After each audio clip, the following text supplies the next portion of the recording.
Can it be fixed on defense? Absolutely. We're going to find a way. We're going to do everything we can to find a way. Do you ever wish that, the organization would give you another weapon or two on either side of the ball? It's not my job. Deadlines come and pass before our eyes.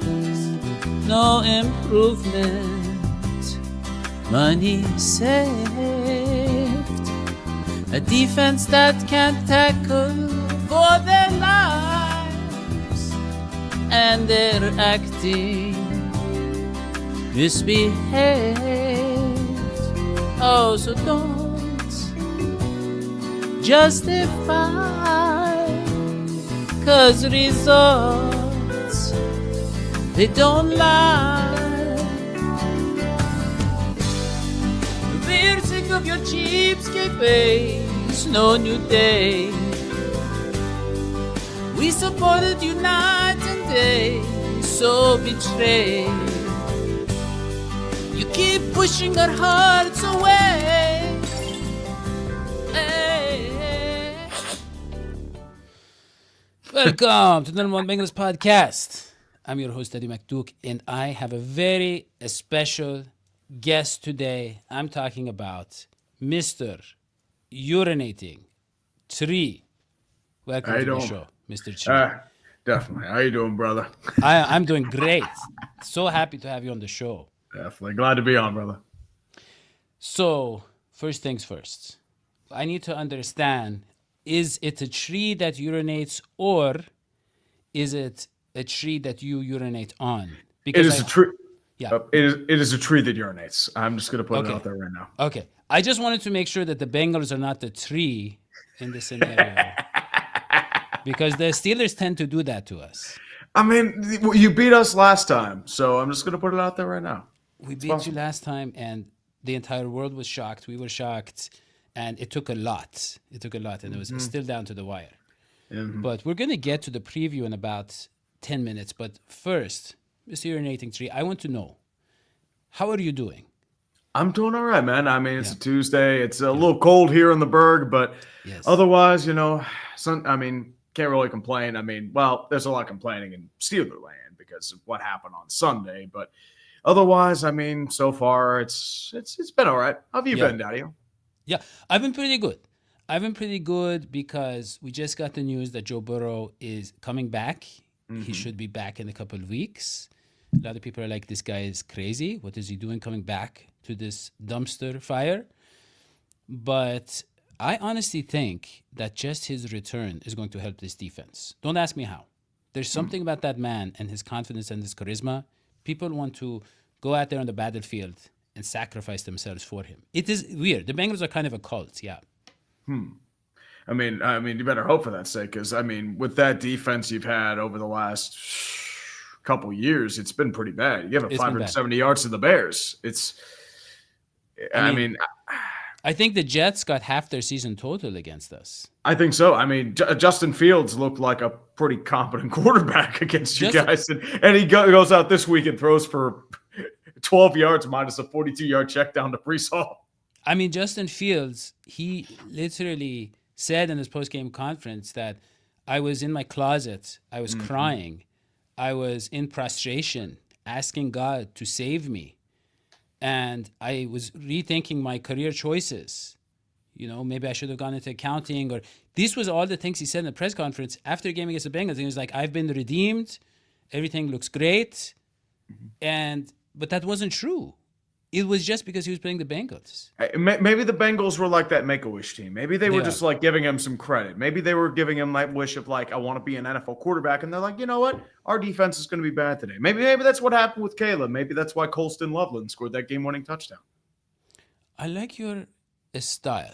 I really do. I like how you look at things. I like your perspective. So I want to ask you something. Because this show, we love Aaron Rodgers. Because he's one of those guys who's just so fun to watch. You're always in a game with Aaron Rodgers. And I'll be honest, even though you lost that game against us, his arm looks about 95% of what it was. It seems like it's almost all there. But then against on the last game against the Chargers, right? His legs his legs. He was trying to escape the pocket, and that's when bad stuff happened. So I want to know, as a Steelers fan, you guys have not really had the franchise guy since Roethlisberger left. Mm-hmm. So where are you guys? Because we're always scared of you, no matter what. But yeah. I think the thing is with Aaron Rodgers, this was my fear more or less of him being a Steeler, because the mobility just isn't there anymore. He had the torn Achilles a couple years ago. So it was just a situation where he's not going to be able to escape. You can see a little bit here and there with the improvisation, but that the Chargers game, it was the worst game he's probably played in a long time. He was missing throws left and right. There was a deep ball to DK he overthrew. He's underthrown Calvin Austin for a wide open. These are passes he usually makes, and then he overthrew DK for a pick. Second pick wasn't on him. That was Calvin Austin with a bad deflection, but overall, it was just a bad game. He tried to escape the pocket. It didn't really work, and it's been rough sledding. I think the thing too is with the Steelers, they lead the league in 3 and outs. So the offense in general has been struggling. This offense more or less honestly goes through Jaylen Warren. He is our best offensive weapon right now. He is our catalyst. And for whatever reason, they try to do this running back by committee with Gainwell and Caleb Johnson. And it doesn't make sense because Caleb Johnson just runs into his own lineman. Yeah. Gainwell, I get, is maybe like a third down passing back because he was a former wide receiver in college. But I feel like you just need to run the horse that's Jaylen Warren, because he has that burst. He's able to see holes. And he's a galloping horse. That hurdle was amazing. I got to say, that in its own way, it was better than the Saquon Barkley one because he got another 10 yards out of it. Mm-hmm. And also, it was a clean hurdle too. I don't think that. I think barely it was. Touched him. I forget the Charger who got it. I think it was like Cam Hart. I think it was. Yeah. He just straight up just hurdled. Didn't touch him. And then they had to grab his jersey just to get him down. They ripped his jersey. Mm-hmm. But I love the way that guy runs, and I think that when I watched Rodgers, he dropped the ball. That's what resulted in the safety. And I will say, as someone with arthritis in his hands, I completely understand that, I can barely grip a sandwich now, let alone a football. I've got small hands. I get it. Yeah, I understand. But that pressure and that safety, then because before that, his passes seemed pretty sharp. After that, he was just a mess. I think it was one of those games you just throw away. I think Rodgers is going to have a big game against the Bengals. I mean, you honestly have to, especially with the Bengals defense and what they're featuring. I mean, I believe they're the last ranked defense in the NFL. They had given up, I think, almost over 1,000 yards over the last 2 games, maybe more. I think it might be 1,100, I think, right? The offense has scored 80 points the last 2 games, and we lost both. And lost both, yes. Yeah. But once again, I'm not leaving it to chance because, once again, Joe Flacco knows how to beat the Steeler team. And once again, we saw it in the previous game. How you beat this defense is simple. Inside slants and out routes. Because if you remember that Bengals game, they were spamming inside slants to Jamar Chase. Right. And they were spamming them also to T. Higgins. And it was ugly. Yeah. And it was kind of the same thing. And you see it the last couple of weeks. And if they can't find a way to stop that, I think it's going to be another shootout. Yeah, I think so. And I'll take a shootout, honestly, over just absolute kind of blowout, which is what we're afraid of because, the Jets are not a good team, and that was down to the wire. So, man, it is. The Steelers caused us a lot of stress. I don't know if you've ever considered what it looks like to be a Bengals fan, but it's not fun. It's not fun because you're in your rebuilding years. Somehow you end up being better than us in our, golden years, the best years of our franchise right now with Joe Burrow, and we're trying to just make the playoffs.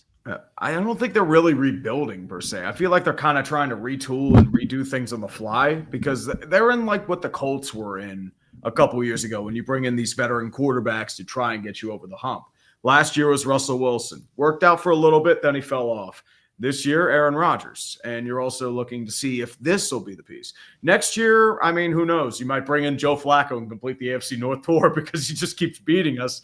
Or they try for somebody like a Kyler Murray who might be available or another piece that may be available in free agency. But it mostly depends. I know the NFL draft is coming to Pittsburgh, so they may end up trading up and drafting a quarterback in the first round, whether it be someone like a Mendoza or Dante Moore, or maybe, I don't know, even Nussmeier could be somebody. Lenore Sellers has also been looked at as potential like first round pick. So it more or less, it's just trying to figure out, okay, we're in kind of the same hamster wheel. That's the real thing. Yeah. We've been in this like for like the last 7, 8 years. You've been kind of okay. You're like you're an okay team to good team. You'll have your moments. You'll have your 11-0s, and then things implode. But you can never get over that, that mid hump to get to elite. And you've had a strong defense, but the problem is your team's getting older. They got older in free agency, and they still have flaws. They've never really found a wide receiver too. And the linebacker core just hasn't really been the same since, honestly, Ryan Shazier suffered that career-ending injury. Patrick Queen has been okay, but he hasn't been the game changer we've expected.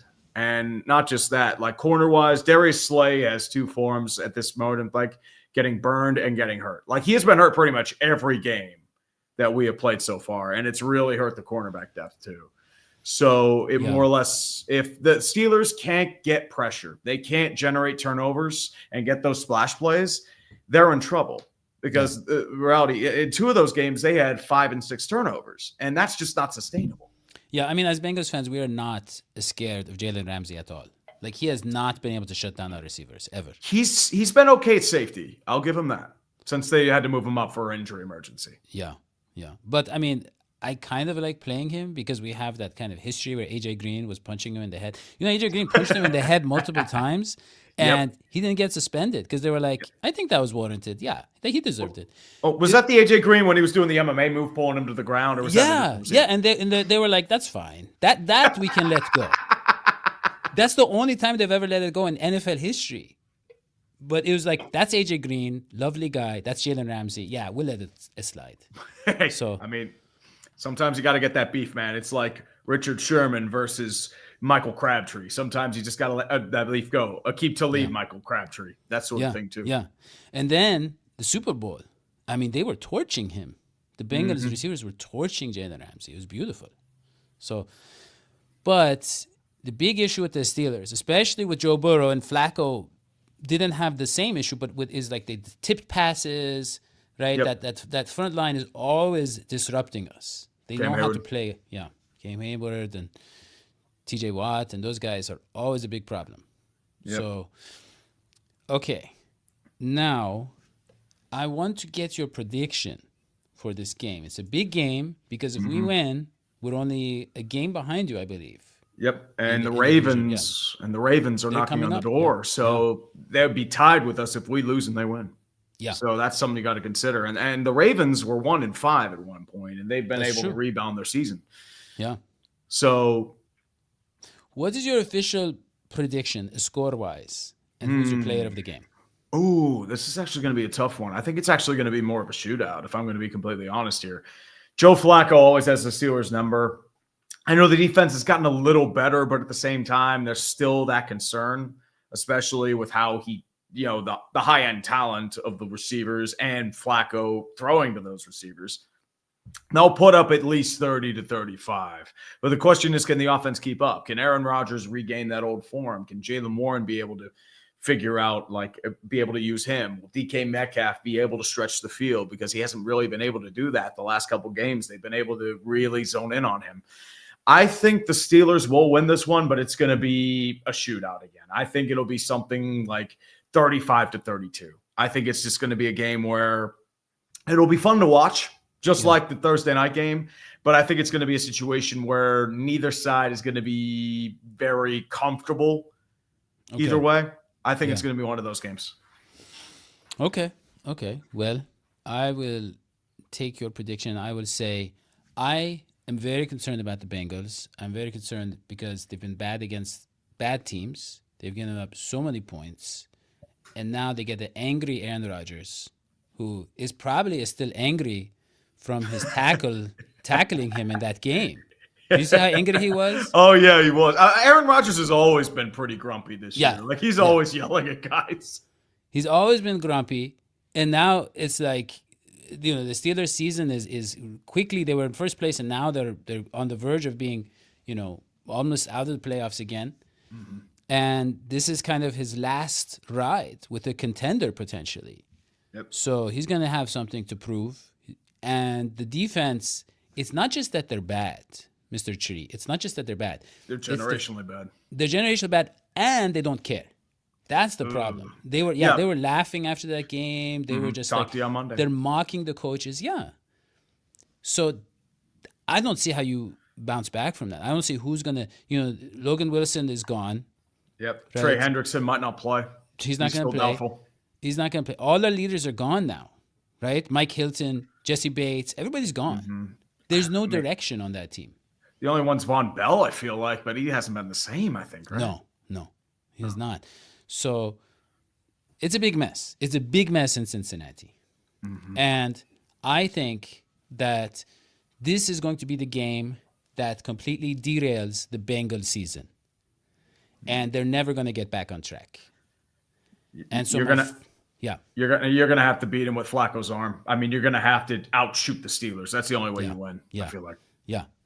So my prediction is the final score will be Bengals 35, Steelers 17. That's my prediction. I mean, if that happens, I feel like in the entirety of Pittsburgh's going to melt down. Yeah. Because you'd be losing 4 or 5 in that situation.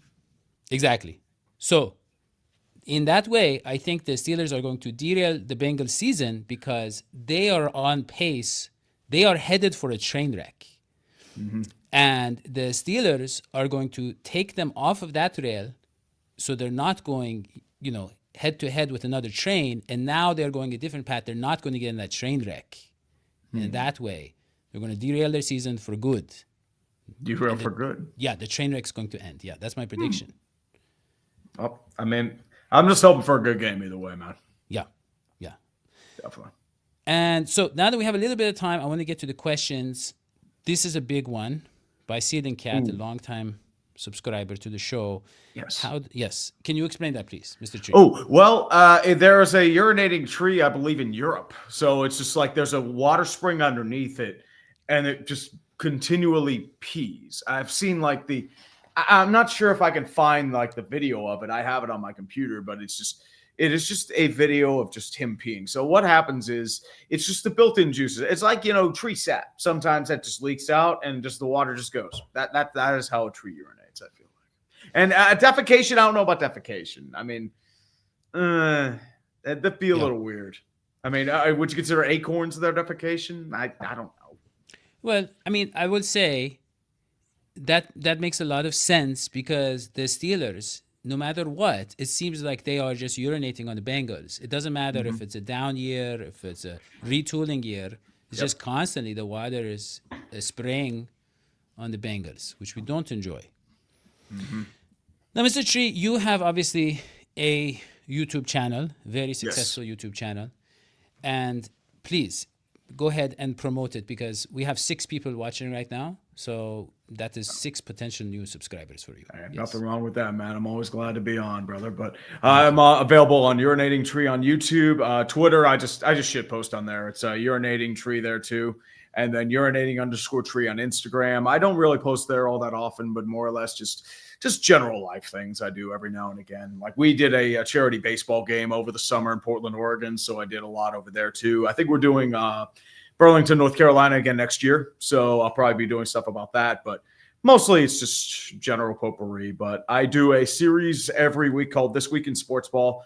More or less, I've been doing it this is my 9th year doing it, which is crazy to believe, but it's mostly just a general recap of the NFL. I talk a lot about the Bengals, a lot of bad, unfortunately. So I try to keep a pulse on everybody more or less, but I release those on Wednesdays and I release other videos throughout the week too. I know I did Haters Guide to the MLB Season Debriefing will be coming out in the next week or two. World Series recap came out last week, the greatest series, because did you actually watch the World Series, Daddy-O? It was incredible. Yeah, I'm sure it was. But honestly, when the Bengals are doing bad, I just don't care about the sports. That's so I have not followed the sports for 45 years. Yeah. Yeah. But listen, I want to thank Mr. Tree for being on the show. And if you want to support him and us getting guests like him on the show, there's a very easy way to do that. You can go to patreon.com/dhsports and you can become a paid member of our show. And when you do that, you will get free access to these lovely songs like the one you just heard at the beginning of this show. And they're completely free. All of the songs are completely free when you become a paid subscriber. That's the only condition, that you pay to subscribe, and then everything is free. Nice. Yeah, completely free. And that is really all we have for this show, Mr. Tree. But I do hope that you'll be able to come back on Absolutely. in the man. future. Yeah, thank you. Absolutely. Because it was a lot of fun. And we learned a lot about the Steelers. So we'll see what happens. But I feel like this is going to be the deciding game for these teams. I think so. I mean, this is a game the Steelers need, if I'm going to be completely honest here. But as I said, you can't take every week at a time because look what happened the last couple of weeks. You have, I mean, everything coming up and down. Panthers beat the Packers. You had the Dolphins beat the Bills this past week. So it's any given Sunday. Best way to really describe it. Exactly. And with that, we will see you so long. Sweetie pies.